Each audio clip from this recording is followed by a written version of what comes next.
jika kita runtut dalam Black Law Dictionary, yaitu kamus hukum yang menjadi rujukan dari anak-anak hukum di seluruh dunia, Omnibus Law ini adalah sebuah undang-undang yang mengatur dan mencakup berbagai jenis materi muatan yang berbeda-beda, atau mengatur dan mencakup semua hal mengenai suatu jenis materi muatan. Ibaratnya, Azari, konsep Omnibus ini adalah konsep sekali mendayung 2-3 pulau terlampaui. Jadi satu hukum bisa mengatasi berbagai macam jenis peraturan yang ada. Satu regulasi ini, Omnibus ini dibentuk untuk menggantikan lebih dari satu regulasi yang lain yang sudah berlaku. Konsep ini bisa saja hanya mengganti salah satu pasal dari sebuah undang-undang yang sudah ada, atau bisa juga menghapus dari undang-undang yang sudah berlaku. Seperti itu.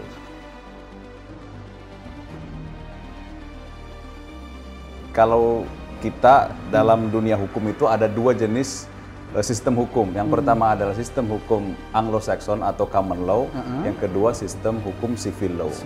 Kalau di Indonesia ini diterapkan namanya civil law karena kita mengambil dari hukum Belanda yang itu diciptakan ketika Belanda menjajah Indonesia dengan asas konkordansi. Nah, sedangkan konsep Omnibus Law ini sebenarnya lebih familiar di negara-negara yang menganut sistem Anglo-Saxon atau common law. Di Indonesia, penerapan sistem hukum civil law ini tidak mengenal sebenarnya sistem hukum yang seperti Omnibus Law ini. Dia tidak lazim, apalagi dalam ketentuan Undang-Undang Nomor 12 Tahun 2011 tentang Undang-Undang Pembentukan Peraturan Perundang-undangan tidak dikenal sebagai undang-undang payung. Ya.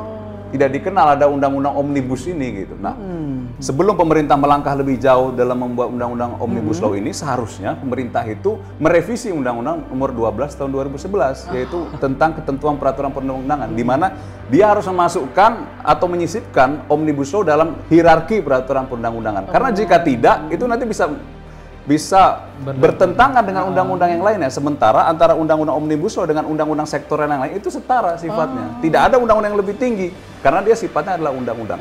Kalau sedikit saya jelaskan, hierarki peraturan undang-undang itu yang pertama adalah undang-undang dasar, yang kedua adalah TAP MPR, yang ketiga adalah undang-undang atau peraturan pemerintah pengganti undang-undang. Nah, undang-undang omnibus law ini dia setara dengan undang-undang atau peraturan pemerintah pengganti undang-undang. Sedangkan yang digantinya juga adalah undang-undang juga. Nah, bagaimana ini undang-undang bisa mengganti peraturan undang-undang? Gitu, artinya dia menggantikan yang setara, itu kan tidak bisa.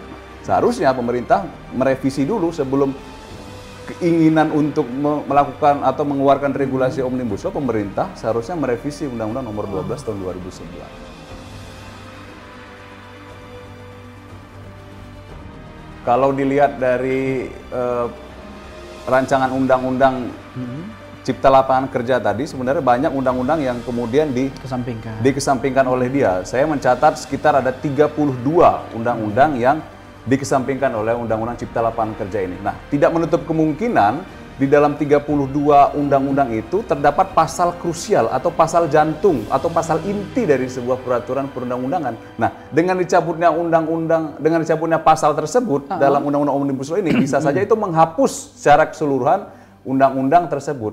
Seperti misalnya Undang-Undang Jaminan Produk Halal. Nah, dengan diterapkan Undang-Undang Cipta Lapangan Pekerja ini, Undang-Undang Jaminan Produk Halal itu bisa terhapus dengan sendirinya. Karena jantung dari Undang-Undang Jaminan Produk Halal itu di pasal 4, dan pasal 4 itu dihapus dalam undang-undang ini. Nah, itu bisa mengancam dari stabilitas regulasi di Indonesia. Yang selanjutnya adalah Undang-Undang Omnibus Law ini berpotensi melanggar hak warga negara, terutama buruh dan keluarganya yang dijamin oleh konstitusi. Di mana dalam pasal 28D ayat 2 Undang-Undang Dasar tahun 1945 disebutkan bahwa setiap orang berhak untuk bekerja serta mendapat imbalan dan perlakuan yang adil dan layak.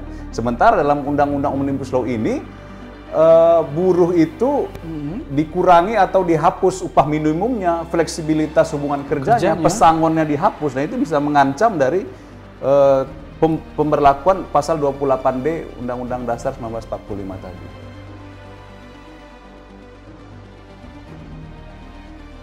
Yang hemat saya menjadi permasalahan, undang-undang ini terkesan dibahas secara tertutup, tidak melibatkan partisipasi publik secara luas.